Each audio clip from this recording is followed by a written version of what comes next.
Aguas con la derecha. En los meses y años recientes en América Latina, hemos sido testigos de varios episodios de ofensivas de la derecha para descarrilar a los gobiernos progresistas de la segunda ola. No son los únicos episodios, pero basta recordar algunos de los más representativos.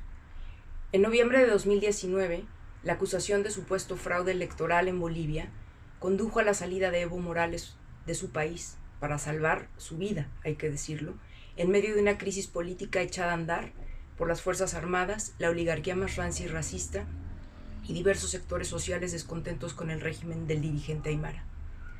El 1 de septiembre de 2022, la vicepresidenta argentina Cristina Fernández de Kirchner fue víctima de un intento de asesinato cuando estaba saludando a simpatizantes a las afueras de su domicilio en Buenos Aires.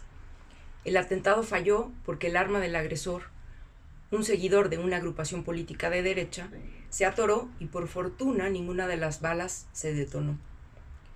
Una semana después de la toma de posesión del presidente Luis Ignacio Lula da Silva, el 8 de enero de 2023, cientos de simpatizantes del expresidente Jair Bolsonaro, al más puro estilo de sus compinches trompistas, irrumpieron en el Palacio de Planalto en Brasilia, sede del Poder Ejecutivo en Brasil, causando destrozos y llamando a sumarse al ejército a una tentativa de golpe.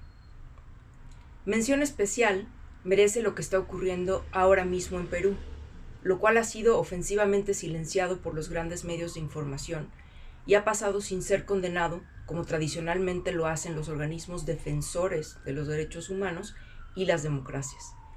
El profesor Pedro Castillo, presidente de esa nación desde julio de 2021, a pesar de haber llegado al poder con un amplio apoyo popular, especialmente de los sectores históricamente excluidos, como la población rural e indígena, fue encarcelado los primeros días de diciembre de 2022, después de una de las comunes crisis políticas de ese país, la cual sobrevino a un empeño permanente de los grupos conservadores para hacer fracasar a su gobierno. Su lugar fue ocupado por la entonces vicepresidenta Dina Boluarte, quien ha optado por una encarnizada represión de las protestas, por la que se cuentan al menos 49 muertos en poco más de 40 días de su gobierno. No hay casualidad en el advenimiento de estos sucesos cuyo propósito es violentar, descarrilar o frenar a los gobiernos progresistas o de izquierda que detentan democráticamente el poder en varios países de la región latinoamericana. Detrás de cada uno de estos lances están los clanes más reaccionarios y, me atrevo a decirlo, fascistas de cada una de estas naciones, pero que no actúan en solitario.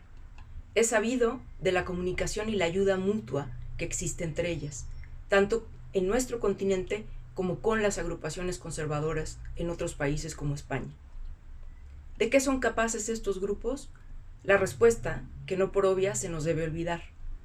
Cuando está en juego el control de tantos recursos económicos, tanto como las viejas formas de usar el poder político para que las oligarquías obtengan, conserven o recuperen sus prebendas, cuando lo que se avecina es la continuidad y profundización de gobiernos de izquierda, las derechas no se tocan el corazón, no respetan la legalidad y tampoco los derechos humanos, aunque paradójicamente mucho del discurso en el que se apoyan hipócritamente diga que sí.